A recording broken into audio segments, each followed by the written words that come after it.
all the people in the world today, there's always someone getting a raw deal. I'm your new host, Anthony Castaneda. This is Raw Deal, and these are their stories. This deadbeat person turns out to be a law enforcement officer. There's a fire! Get out now! We were at number 2 with our million seller right under the Beatles. She would say, I'm gonna get you, I'm gonna screw you so bad. There's nothing but smoke and flames coming from that part of the building. I haven't seen a penny off of the sales. It pretty much ruined my clean record. Oh my God, there goes everything I own. The industry swept us under the rug. I got the raw deal, pal. That's what I'm battling right now. That's my raw deal. I've had nothing but raw deals.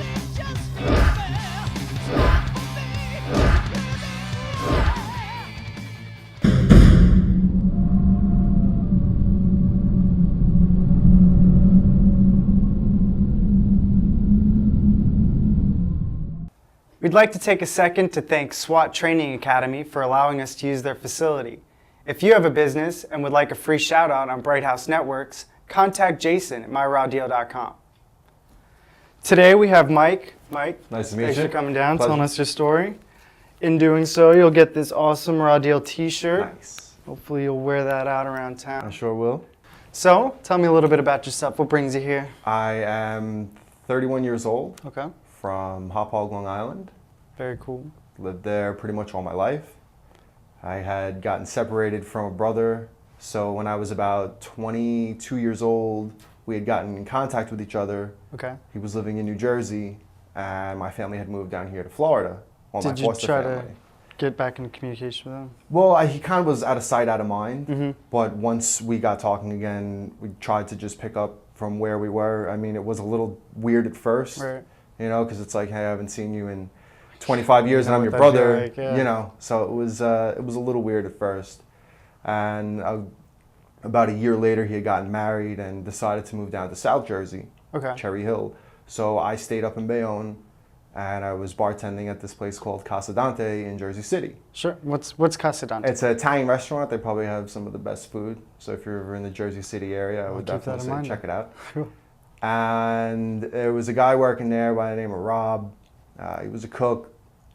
And it had been about a year or so I had been working there. And You guys made good friends. pretty much, you know, a little bit here and there, Sure. feeling each other out. And we were talking one day, and he said that he had broken up with his girlfriend, and he was looking for a place to stay. Okay. So I had an extra bedroom with plenty of space.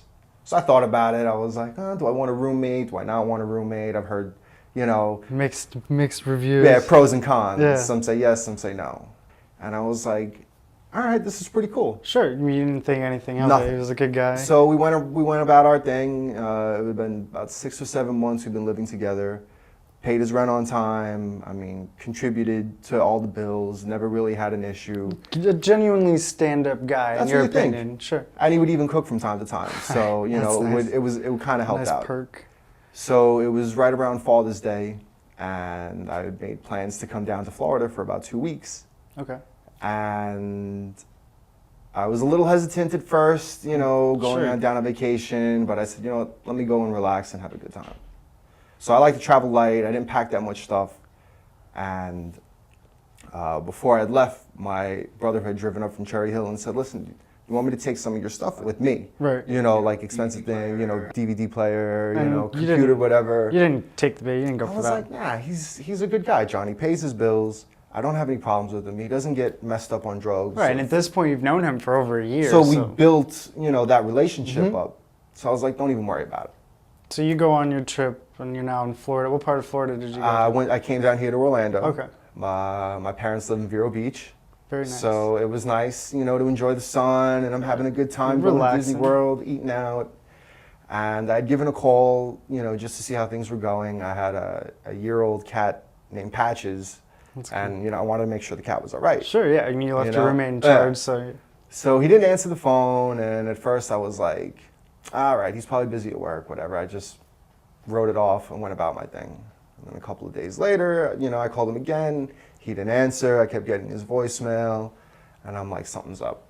He never called you back at all, or Not text once. you or anything like that. Nothing. Okay. And you know, you figure everybody texts. That's weird. You know, just shoot me a text. Yeah. So I called up my landlady, her name is Rose, and I said, hey Rose, how's everything? She's like, oh, everything's great, how's Florida? I'm like, it's great, you know, the sun is shining, blah, blah, blah.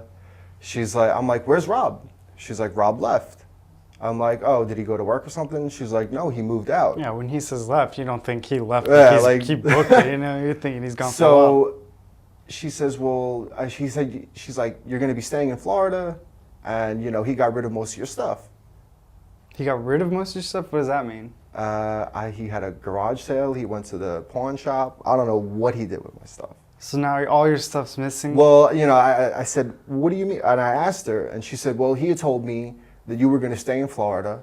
He was going to get rid of some of your things and send you the money, and, you know, that would be it. You know, you paid your rent, so that's fine. And I was like, well, that's not possible, because I have a return trip in like 4 days to come back up to New Jersey, and I told you I was coming back. She says, well, you know, he just said that you were leaving, and he left, and he's gone. So now your apartment's empty, and there's no sign of Empty. TV, Rob. DVD player. What happened computer. to your cat? I don't know. So he took a DVD, a computer, what else? My clothes. I mean, I was going to school at Lincoln Tech. I had a brand new toolbox set. That was gone. My Timberlands, my everything. Suits, clothes, all gone. Dishware, microwave, coffee maker. My place was empty. She said the only thing that was up there was my bed frame. Wow. I got a hold of a lawyer, and he said to me, to be honest with you, he's like, how much you think you lost? I said, maybe like 10 grand worth of stuff, you know? He's like, well, to be honest with you, he's like, it's not really worth it for you to go after him, because it wasn't a lot of stuff. Since it wasn't a lot, more than like $20,000, $30,000, it's really considered not that much of a big deal. So it's not a big enough crime for him to worry about. Pretty much. So what happened with your cat in all of this? Did you ever find him? No, I never found Patches. It's hard to tell. I mean, hopefully, you know, he made it through the whole deal and maybe found a new family, or... We'd like to hope so. I would hope so, you know, because I do love animals. Yeah, but I mean, you left your roommate in charge for what you thought would be a quick couple weeks to go on a little vacation, and when you come back, your cat's gone, your identity has been stolen, your car is gone, all of your possessions have been taken. It's like I went through divorce. Your apartment's up for rent again, so you're not even on the lease anymore. And a lawyer, you know, who you think might be able to help you, says he can't do anything for you. That's when I looked to myrawdeal to say, you know what, hopefully they can help me out and maybe put me in a little bit better situation. Well, we get hope me some justice. Yeah, well, we hope you get your votes, and hope Thank the you best very much. for you. Appreciate it. And now it's your turn. Go to myrawdeal.com now and vote for which story you think got the rawest deal. Will it be story number 1? Maybe it'll be story number 2. It could even be story number 3. The choice is yours. What are you waiting for? Go to your computers now and vote. myrawdeal.com. Thanks for watching.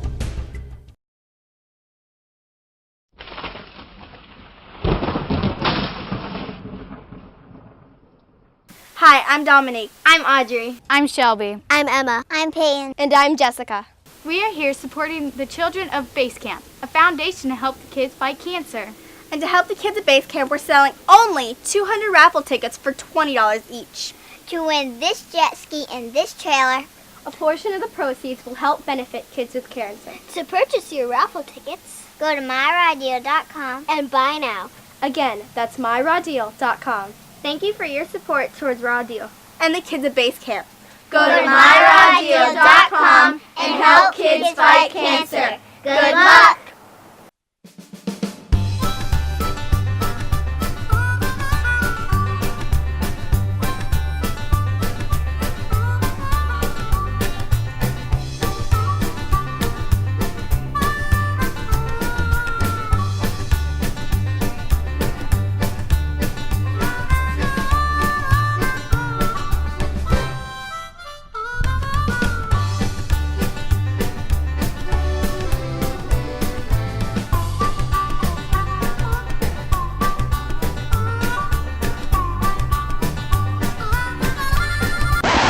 Hey, what's up? I'm Sean. I'm on the camera department for My Raw Deal, the reality show. Have you ever had a raw deal? Well, we want your story. So go to myrawdeal.com and submit your story today. Who knows, you might be the next big winner.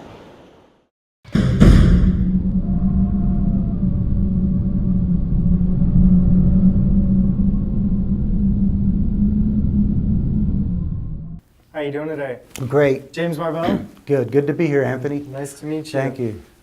Wow. This is the official Raw Deal t-shirt, which we're going to give to you as a token of our appreciation. I appreciate that, and believe me, I'm going to wear it. So James, why don't you tell me a little bit about yourself?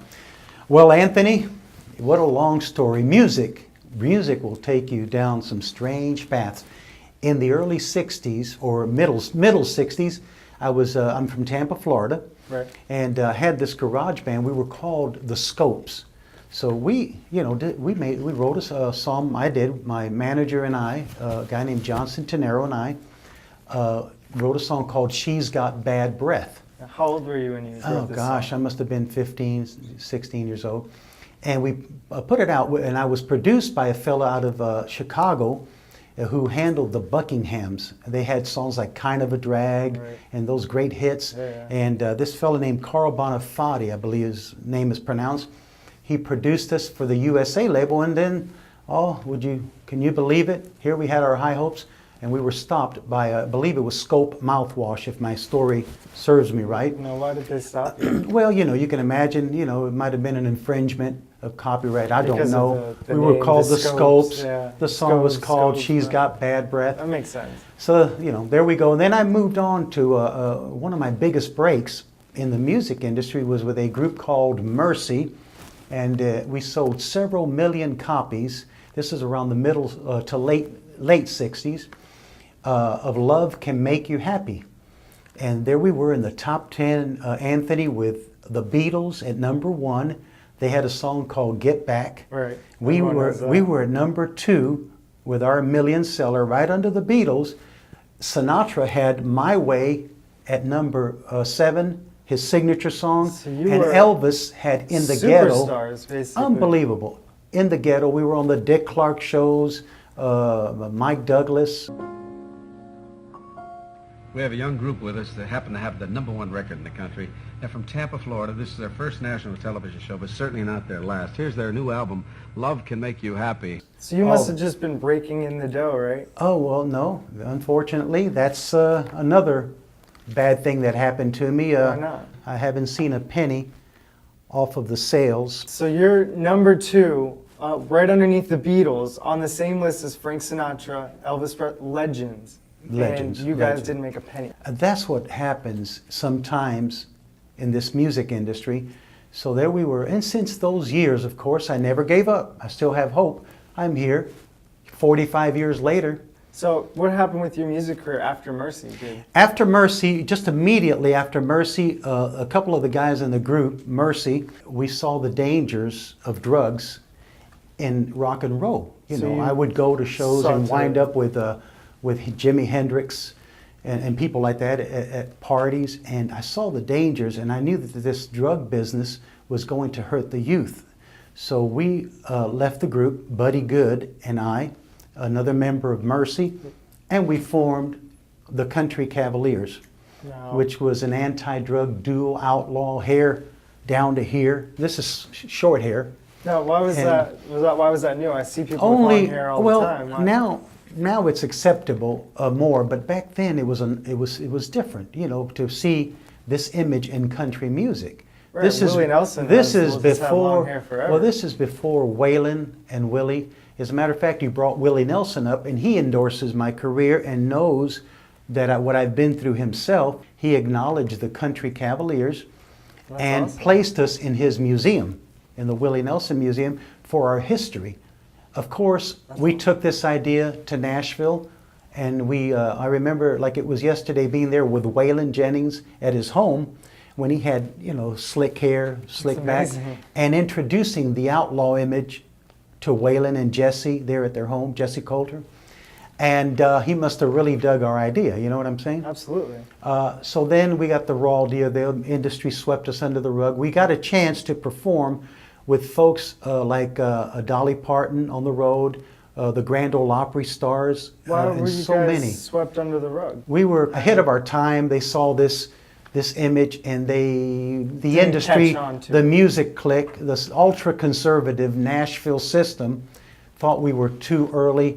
So there we were on the road for years, breaking it in, and just about when we were ready to benefit from it, others came in with the idea. We were swept away. Now, how did that feel getting swept on the rug a second time now? Well, you can't give up. Absolutely. I believe that you have to keep at it. And now today, in today's world, 45 years later, finally I see a little glimmer of hope.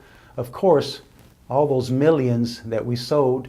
Yeah, I mean, How does that happen? After 45 years, how could you not get any recognition for a song that millions of people have heard? Well, that happens. I don't know why it happens. I went and I spoke to Warner Brothers about it. We were on Warner Brothers, and they kind of passed the buck. You get discouraged in this music industry some. So James, I know the music industry has all of its ups and its downs, but what's going on with you now? Well, I'm excited, Anthony, because just recently, people at Cashbox magazine, Cashbox is like Billboard, Right. and in the industry that monitors entertainers and so forth. So what is And Cashbox They've, doing? I'm starting to hit their charts. I might be in here somewhere.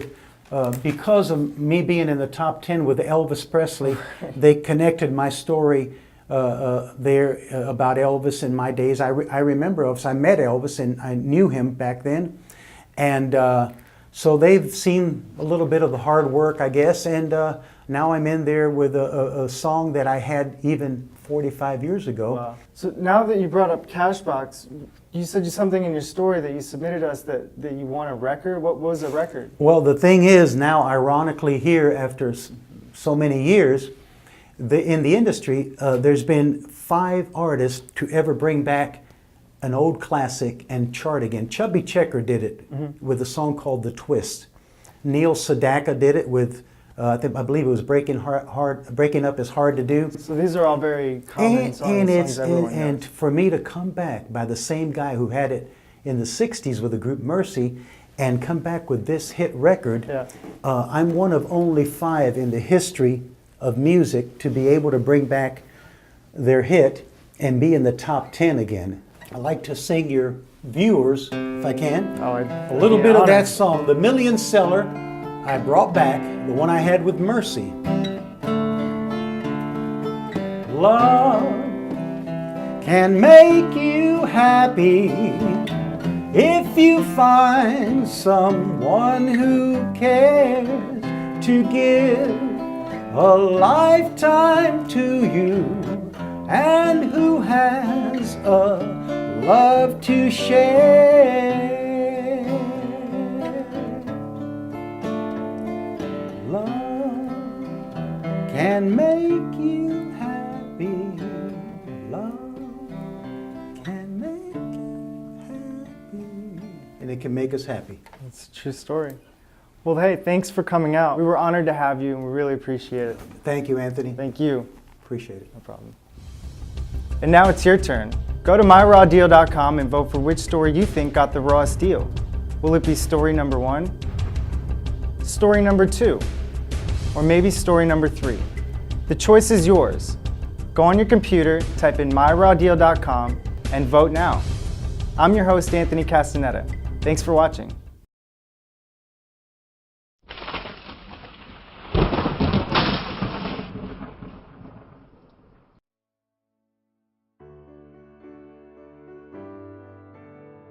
Hi, I'm Terry Jones, President and founder of Base Camp Children's Cancer Foundation, a local Central Florida organization focused on helping kids with cancer through and along the journey. We focus not only on the patient themselves, but their brothers and sisters and the whole family. We know that not only the patient is affected by this diagnosis, but everybody's on the journey. They're just in a different seat in the car. We focus on an overnight camp called Base Camp. We've been doing that for over 25 years. It's a wonderful event each month that the kids and their families get to look forward to. We also do lunch and dinner programs at Arnold Palmer and Florida Hospital, and we even have a special Friday night dinner and a movie program that really brings fun to all the families. We do food baskets once a month. We just try to make a difference. We know that nobody wants to be here, and we hope that we can help along the journey. We are always looking for sponsors. We need help throughout the year. We do Christmas in July, Christmas where we're always looking for gifts for whole families to really make a difference. We love to give kids and families that special gift that they would never get. I want to take this time to thank Bing's Productions and myrawdeal.com for getting the word out about Basecamp Children's Cancer Foundation. Come to our website, basecamp.org, and find out how you can help, because kids can't fight cancer alone. That's why we exist, and that's why we need your help. Thank you for your support. I'm Terry from Basecamp Children's Cancer Foundation.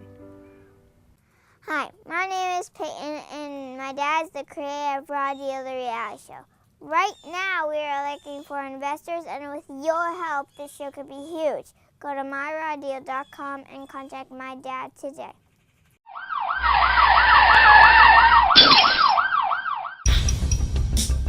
With all the people in the world today, there's always someone getting a raw deal.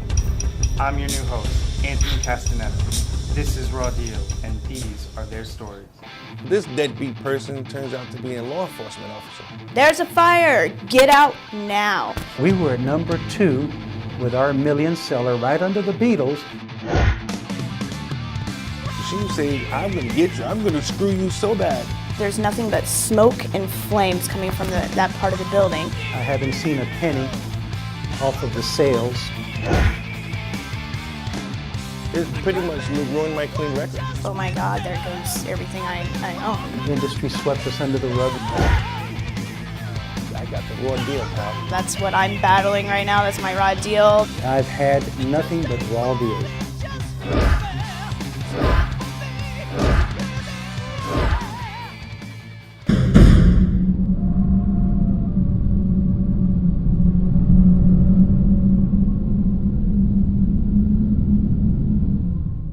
This guy here submitted his story to myrawdeal.com. Should be interesting.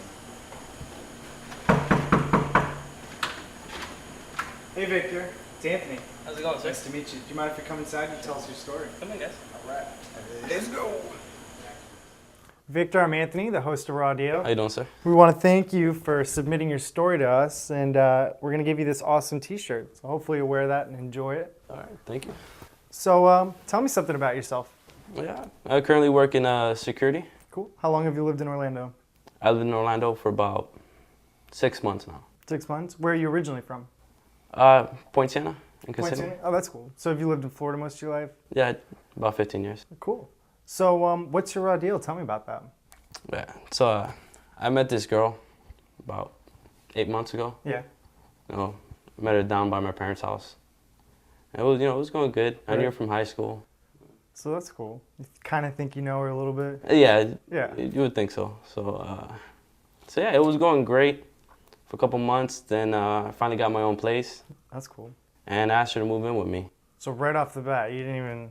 No, you figured since you know her from high school, like, hey, move on in, this will be cool. Yeah, I thought it was, comfortable. She was, treating me good and everything, hit it off really good. So I thought she would be good to come live with me. That's fair. No reason to suspect anything else. No, not at all. Okay. So what happens? So yeah, what was it? Just one afternoon, we got to the movies.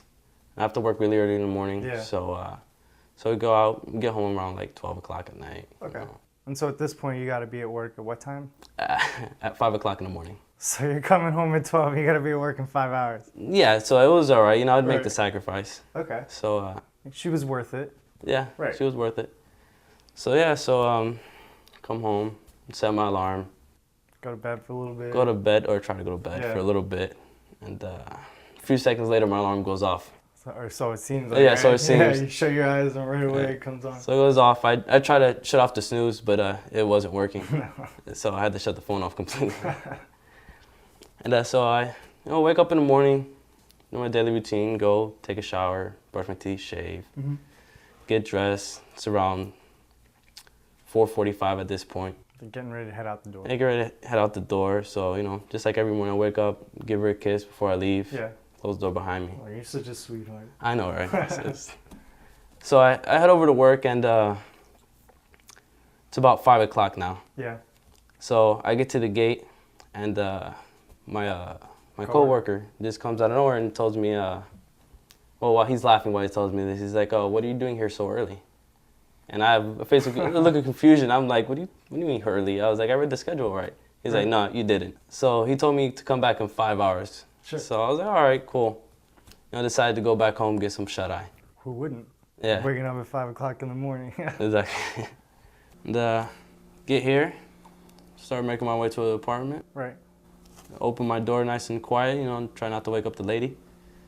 And as I walk in, I hear some ruffling going around, like people stepping around in the bedroom. Uh-oh. And it sounded like more than one person.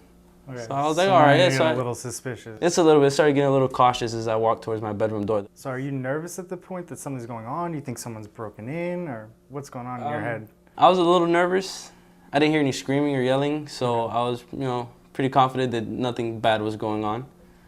So I walk into my bedroom and turn my lights on and look for my girlfriend. She's there, laying in bed, like basically almost how I left her. Yeah. And I take a few steps in, and I look to my right, and I see a guy at the foot of my bed trying to hide. And so, yeah, it was a pretty messed up deal because he didn't hide very well. No. So I look at the guy. He looks really scared at this point. Yeah.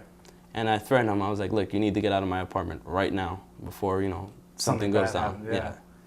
And so at that point, he runs out the bedroom and out my door and forgets to close the door behind him.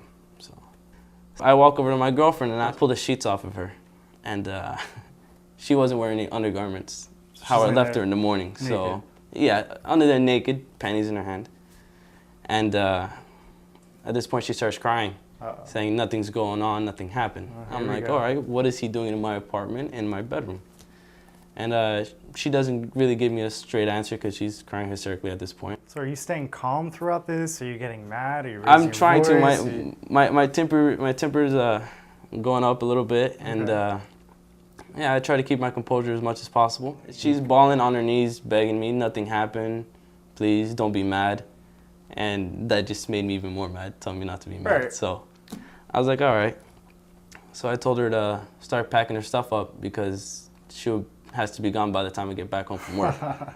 So basically, you leave home one day, like any normal day, you go to work, find out you're there a little early, so you head back home, and in less than an hour, your girlfriend, who you think you love and can trust, has someone else in your house.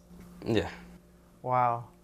That's crazy. Yeah, that's my raw deal. Hey, I appreciate you telling us your story, Victor. Thanks a lot. All right, thank you, sir. And now it's up to you guys. Go to myrawdeal.com and vote for which store you think got the rawest deal. Will it be story number 1?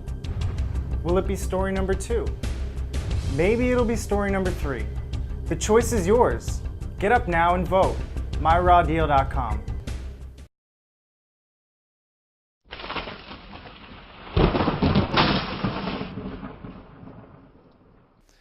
Hello everyone, my name is Jason Bing and I'm the creator of myrawdeal.com. I'd like to take this opportunity to thank Old Guys on the Porch, the band, for donating us the jet ski and trailer for the Base Camp fundraiser. Base Camp is a local organization right here in the Orlando, Florida area that helps kids with cancer, and we need your help right now to make this their best Christmas ever. So go to myrawdeal.com under the jet ski link and purchase your raffle tickets today. We're only selling 200, so hurry up and get them. My name's Jason. Thank you so much for helping us help kids with cancer.